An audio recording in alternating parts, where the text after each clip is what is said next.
Alright, man, one underrated champion for every single faction. Let's do this, man. Starting off with, of course, the good old Banner Lords. Now, Valerie is a great shout all up in here, but I think people already know the value of Valerie. Dagger, I think Dagger's a little bit overrated, to be honest. Maybe just power crept a little bit as a rare champ. My pick for underrated rare is probably going to be Spymaster, especially because on an early account, if you're just looking for a champ that's going to get you control instantly in a go-first style arena team, Spymaster can do some work for you there. Might be worth taking up to a level 50, right? On the A3, has a counterattack buff on himself, and also has a 100% chance of placing Provoke debuff on 2 random enemies, which, you know, can give you a great opener into arena, at least. Pretty good for wave control and stuff like that as well. And also on the A2, an attack all enemies with a 60% chance bugged of placing the block buffs debuff for a couple of turns as well. Just a very, very rare buff to, debuff to bring along for a rare champion. Are you going to be taking Spymaster up to level 60 and then into like Hydra as your account is progressing up to Hydra?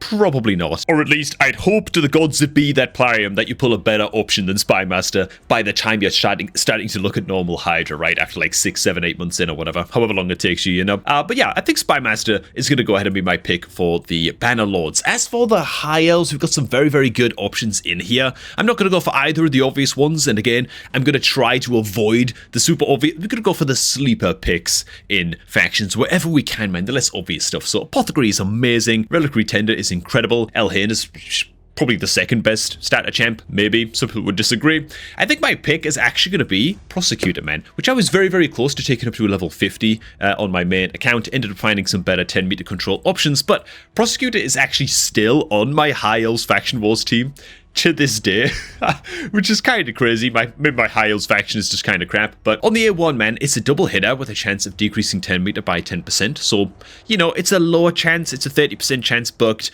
but still, it's a little bit of 10 meter control, which you are desperate to get your hands on when you're first starting out in Raid. It's going to help you out in things like Fire Knight, a little bit into Spider as well. Prosecutor's main strength, however, comes with the A2. It's an attack all enemies on a 3-turn cooldown, right, when bugged, 75% chance bugged of placing the strong version of decreased speed debuff for a couple of turns.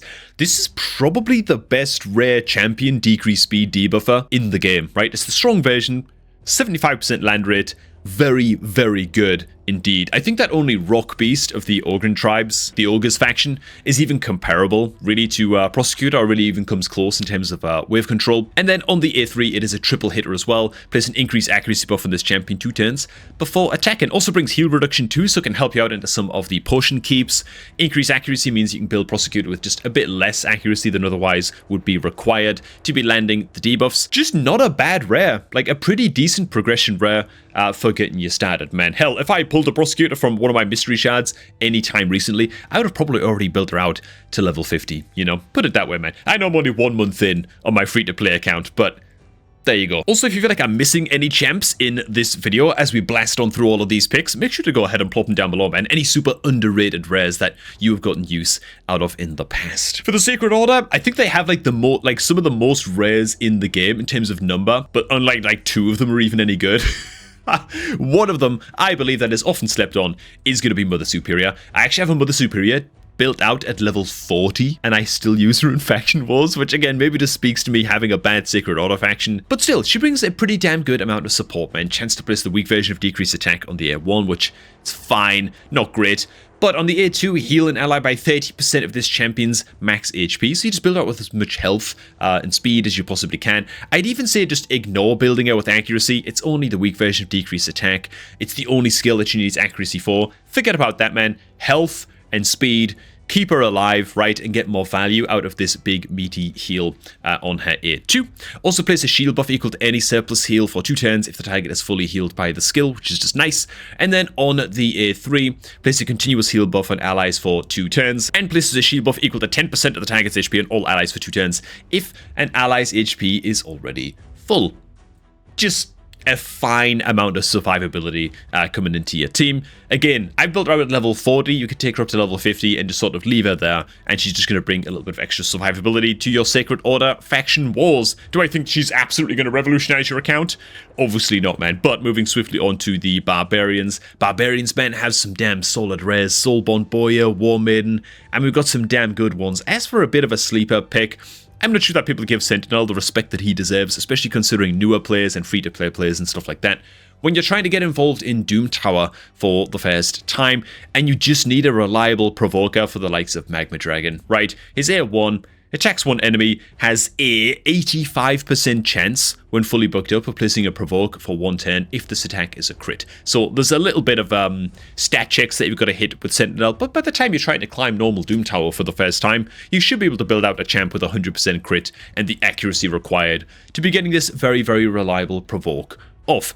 He's just solid, man. He also brings a little bit of extra survivability to himself as well. Heals this champion by 10% HP at the start of their turn. This heal can be critical, so I guess it's actually like basically 20% of his HP at the start of every turn if you're building it with 100% crit, which you should be.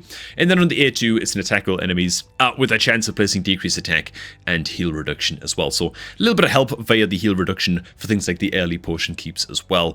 Again, I think Sentinel is a guy you can build out at level 50 and get a hell of a lot of value from if you are lacking a good, reliable provoker when you're getting started in Doom Tower for the first time, man. Moving on down to the Ogryn tribes. Dude, I think I've just got to cover Rock Beast here, man. Like a decent other sleeper. I mean, Bellow is obviously insane. I mean, again, we're not going to cover the super favorites here. Roughstone in a stun set. His A1 is an attack all enemies, and so he could be a pretty decent pick here. I think Rock Beast being a fusion component champion almost gives people the idea that you should just never ever build the guy out. But to be honest, is a good budget control style champion option. This guy can do a decent amount of work for you, again, especially if you're just lacking decent control style champs for your Ogryn Tribes faction, right? So on his A1, he has a very, very solid chance, 70% chance or 75% chance booked of placing a provoke debuff for one turn on the A1. On his A2, he fills his own turn meter by half and then places a strong version of increased defense on himself for 3 turns, which is great. And then on the A3, attacks all enemies, 100% chance of placing decreased speed debuff for 1 turn. The only reason that I'd say that this is kind of comparable to Prosecutors and not necessarily better than Prosecutors is because it's a 4-turn cooldown and it's a lot of skill bucks that have got to roll into this, right? He's also a Void Rare, so he's just a bit tougher to get your hands on, but all the same, man, he's just pretty good. And let me tell you another ogre that's pretty good. It's of course going to be Ugo, which, would you know it, you can get completely for free, man, simply by clicking on the beginner promo link down below at the top of the video description box, man. Click on that link, download Raid, and start off a new Raid account, and you get yourself 4 free epic champions with Ugo as your starting champ, with more arriving as you level up the account, man. It's an insane, insane beginner promo link, and the best possible way to start off your new Raid account, man. Just make sure that you are, of course, signed out of Plarium Player before you click on that link, else you won't get all of those saucy rewards. Now, on to the Lizard Men. Now, we've got some good picks in here as well, man. Honestly, Teryx is, maybe worth an honorable mention if it wasn't a Void Rare. It's a little bit too tough to get your hands on to really justify, I think, being named as the sleeper pick here. I don't think that people respect Metal Shaper enough still, dude. Metal Shaper's going to be my pick for a rare champion for how easy it is to get Metal Shaper, and for this skill right here, a 2-turn cooldown, shield buff on all allies for 2 turns. So basically a permanent shield buff up on your team as long as Metal Shaper is the fastest champion on your team.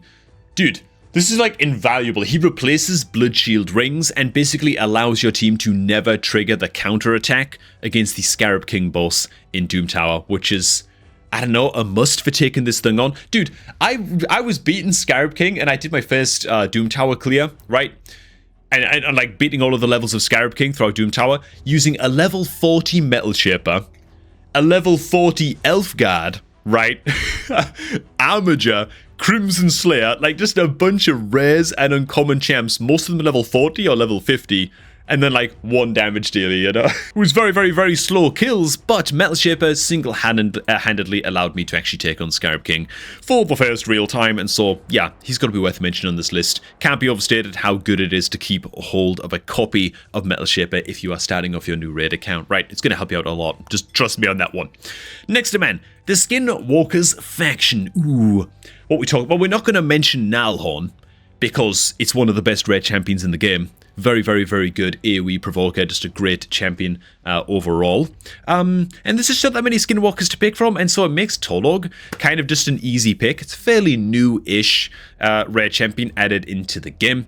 He brings a lot of healing for the team, and most importantly, a revive, right? So his A1 is a double hitter, which is just fine. Decent for progression, decent into Fire Knight and stuff like that. His A2 places increased defense buff on all allies for 2 turns. It's only the weak version, but also places a strong continuous heal buff on all allies for 1 turn as well. This is on a 4-turn cooldown, which sucks a little bit, but the continuous heal, while it only lasts for 1 turn, his passive makes it so that, well, this happens. Whenever a continuous heal buff placed by an ally from the Skinwalker's faction expires, is removed, or is stolen, place a weak version of continuous heal buff on that ally for 1 turn. So lovely. His continuous heal is a little bit stronger than it seems on the A2, and he just brings a little bit of extra survivability to the team as a result. And in addition to that is A3, revive an ally with 30% HP, 30% 10 meter, place continuous heal buff on the revived ally for 1 turn. So a little bit of more healing there as well. And of course the revive, crucial stuff for getting 3 stars on all of your Skinwalker Faction Wars stages. Meet Carver Torlog, man.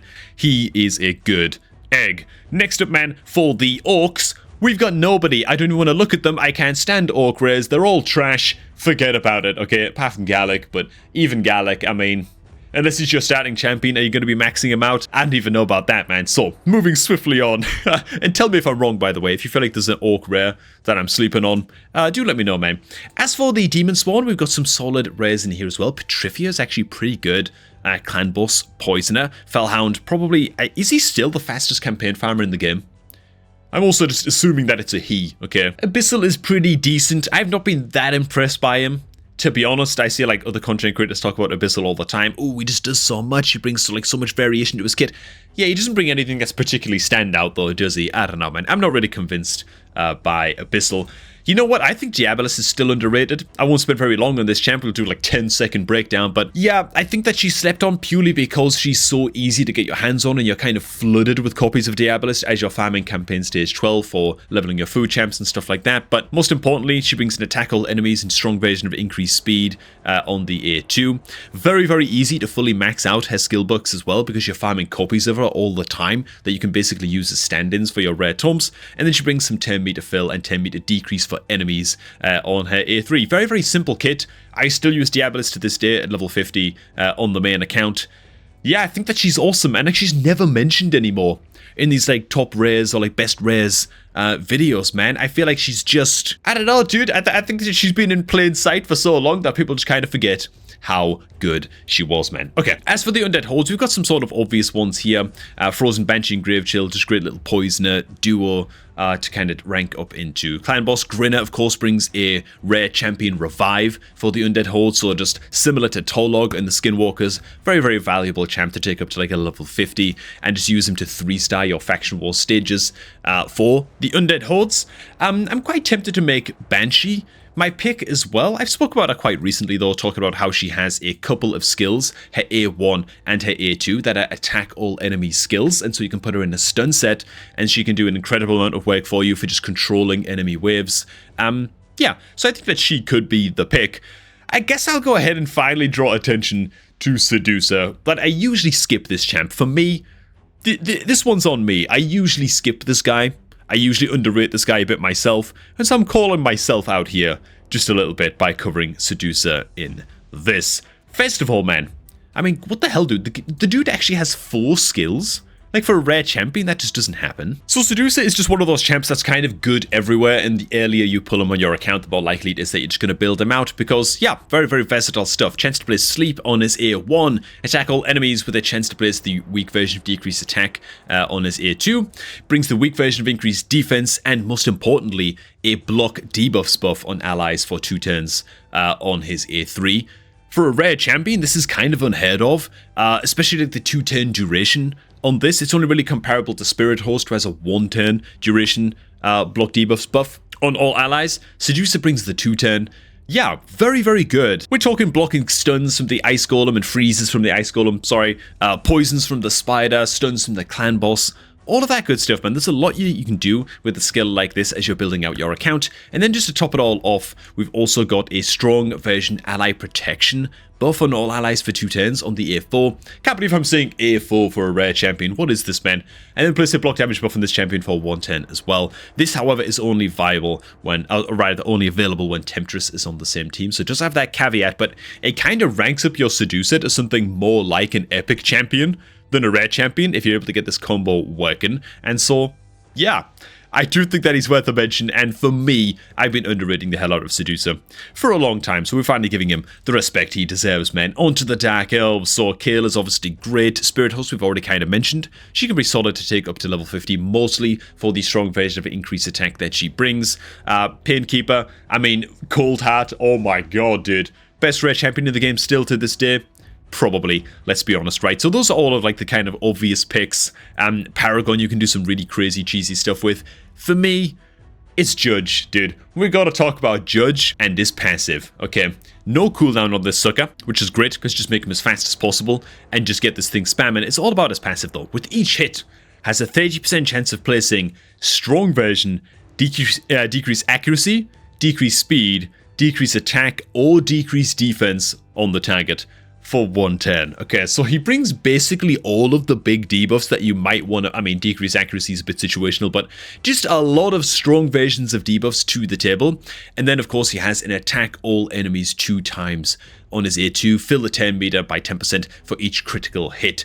So, he's a little bit stat hungry, but you build him out with 100% crit, the necessary accuracy, and then just get him as fast as humanly possible, because this thing is on a 3-turn cooldown anyway, right? You don't even need skill bucks into your Judge, I don't think. Yeah, you don't even really need skill bucks on this guy. And again, the key with Judge is just versatility, because he brings so many different debuffs kind of wrapped up in his passive. He just kind of works everywhere, man. This is the kind of champ I would love to pull sometime soon on my own free-to-play account, take him up to like a level 50 and just see what he's all about and give him a run out for myself. Champions like this, man, he kind of reminds me of like the very, very like Wish.com edition of Contra the Cyclone. You know, bringing so many different debuffs in his kit, but they're all kind of just a little bit random and a little bit chaotic. Love Contra the Cyclone. Haven't pulled it yet on my main account, of course. But Judge is like the mini Wish.com edition of Contra the Cyclone, man. Is the way that I look at it, man. And I love the guy. Okay, next up we've got the Knights Revenant, and there are some good rare champions in here, to be honest. Renegade is a great void rare. Executioner gets called out all the time. Good stuff, great wave control, that kind of thing. Coffin Smasher, an early clan boss option that, frankly, I feel has been a little bit power crept recently. You don't really see him built out that much anymore. Torux is a great AoE provoker that I've got built out at like level 50 on my main account. Still helps me out quite a bit in Faction Wars. For me, the pick is going to be Crimson Slayer. I never see anybody build out Crimson Slayer. Well, I did, and she got me from like Fire Knight stage 10 that I was stuck on like forever, up to like Fire Knight stage 16 single-handedly just by taking her up to level 50. But not just that, man, she didn't just help out in Fire Knight. I was using her in Sand Devils as well, because she also brings a mostly reliable sleep, at least on her A1, which is an attack 3 times at random. So also good into Fire Knight too, by the way. But I also used her as a 10-meter controller, again, as I already mentioned a bit earlier on in this video, in a very, very budget Scarab killer team for Doom Tower because of her 10-meter control on her A2. It's an attack 1 enemy, has 100% chance when booked of decreasing the target's 10 meter by 50%. However, it's not just a 10 meter decrease, it's a 10 meter steal. Fill this champion's 10 meter equal to the amount the target loses. And so even though this is a 4-turn cooldown, you know, if you land it with a good degree of effectiveness, she will get this back a little bit quicker than it seems as well. She also brings an attack all enemies with a heal reduction on her A3 as well. So yeah, not the most overwhelming skill in terms of power level, takes a lot of skill bucks as well, but it did help me out a little bit in Potion Keeps too. But yeah, man, Crimson Slayer, level 50, Sand Devils, Fire Knight, Scarab. I feel like I got a lot of use out of her, and of course I did eventually replace her. Actually, I ended up replacing her with Thor, because he has some 10-meter control on his A1 as well, and so I just thought I just didn't need the Crimson Slayer so much anymore. But in terms of progression, this was a great rare for me to build out. Alright, man, moving straight on to the Dwarves. Dwarves have some good picks, man. Master Butcher is straight up a cheat code into Bommel the Dreadhorn, of course, into Doom Tower. Candle Guard, I'd love to give her a little bit of love as well. She's grit, decent damage, decent control, user in Faction Wars as well. Just not a bad champ at all. A champ that I don't see mentioned. Oh my god, Kerzad as well, dude. I mean, that's too obvious. We're going for the sleeper picks here, man. Let's talk about good old Dilgol, dude. This guy not only does a solid amount of damage, but brings one of the best rare champion decrease accuracy debuffs in the game. Probably the best, actually, decrease accuracy debuff on a rare champion in the game, right? It's a 75% chance on a double hitter. Wait a minute. No, it's not. It's a 85% chance on a double hitter attack all enemies of placing the strong version of decrease accuracy for a couple of turns on a 3-turn cooldown. This is just great, okay? This makes it so that, of course, Ice Golem is less likely to land its stun. It makes it so that the Spiderlings in Spider's Den are less likely to land their poisons. Dragon is less likely to stun or poison as well in the Dragon Dungeon. It just has utility everywhere. And he's really a good Dungeoneer for that reason, because he also brings a triple hitter on his A3, with each hit having a chance of placing the strong version of decreased defense for a couple of turns as well. So he brings the pain, and he brings the utility. Just a great champ into basically all of the regular dungeons. Good old Dilgold, man. Again, love to have this guy on the free-to-play. Move on to the final two now, and hey, man, if you haven't hit like on the video and you haven't subscribed to the channel, dude, you know like 80% of people who watch this channel are not subscribed? Like, what the hell is going on, man? Oh, God. I mean, it would be really, really awesome to have you on board. That's all I'm saying, okay, man? So make sure to hit subscribe if you're enjoying the video so far, man. As for the Shadowkin, Fnatic was recently released. He brings increased attack and a little bit of debuff removal. Might be worth the shout, but it's on quite a long cooldown, and he's also a Void rare. I don't think he quite makes the grade. Most people are going to say Adachi is probably the best rare going for Shadowkin. Even then, I think he's pretty crappy.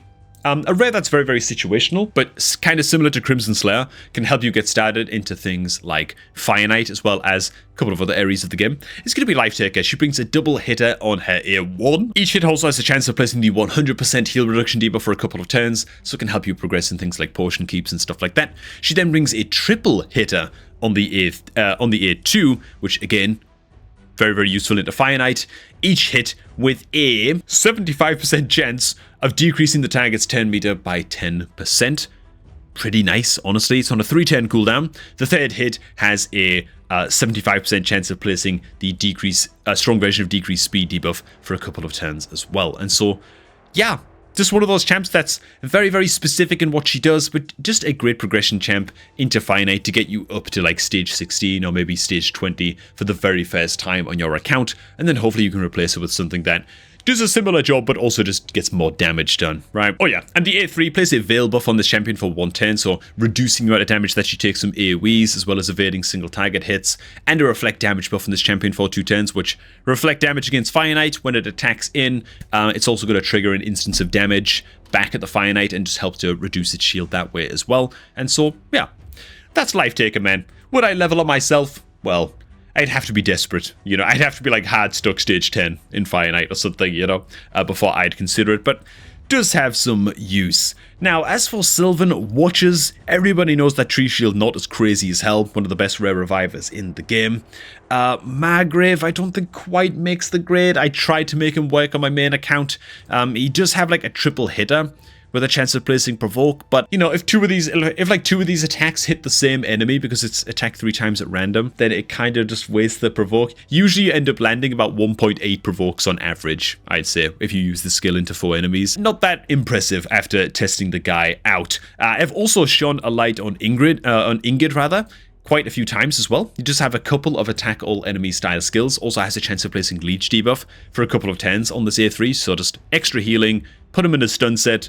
Great control for your Sylvan Watchers Faction Wars teams. And so I think that honestly, Ingrid might just be one of the best Sylvan Watchers rares going. Of course, just second to Tree Shield not. But good old Bowsmith Flannan. This is a guy that has been covered a couple of times, fair enough, by like Ash and some of the other content creators and stuff like that. But well, screw it, man. Maybe I'm underrating him a little bit. His A1, dude, is crazy as hell, okay? And it's crazy as hell for a couple of reasons that we're going to get into, man. It's a double hitter, right? With a, what, 40% chance of placing a stun debuff for 1 turn on each hit. And so it's actually very, very likely to stun, which is kind of nuts. Each hit also has a 50% chance bugged of decreasing the target's turn meter by 5%. And if the target is under a decreased speed debuff placed by this champion, decrease the target's turn meter by 10% instead. So that's a hell of a lot of control for the A1 of a rare champion. Like, it's very, very likely to stun, and a little bit of 10-meter control is just kind of a little bit of a bonus to throw in there as well. It's especially good, though, because of the rest of his kit. Gonna skip straight onto the A3, plus an increased accuracy buff on all allies for 2 turns, then teams up with a random ally to attack a target enemy, which will use Flannan's A1 again. Right? Meaning more chance to stun and another chance to get these stuns and these 10-meter controllers off on the A1, which is great. And then on the A2, it's an attack all enemies on a 3-turn cooldown, 100% chance bugged of placing the weak version of decreased speed debuff for a couple of turns. This might not seem that impactful, or who cares about this, it's just weak version decreased speed, who gives a damn? But then you read his passive, 50% chance of granting an extra turn when this champion places decreased speed debuff on 3 or more enemies with that A2. Very, very likely that that's going to happen. You know, if you just use that A2 and open with that into wave content, it's basically just a 50% chance instantly to get an extra turn going, use that ally attack, and then land a stun as well on somebody, you know? Just really, really good stuff. And of course, whenever you get an extra turn from a skill like this, it's effectively reducing the cooldowns of all of your other skills by 1 turn as well, you know? So, Balsmith Flannan, I think I did sleep on this guy a little bit. I saw people talking about him, I was like, is he really all that?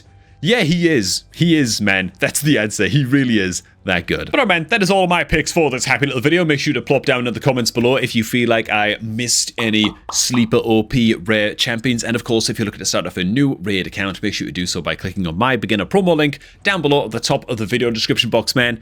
Sign up using that link, get yourself 4 free epic champions, and join me in my free-to-play alt account challenge. Man, I think things are going pretty swell over there. I've already been accused of cheating, actually, and buying gems, which is just crazy as hell, because I feel like I haven't done that remarkably with the account at all.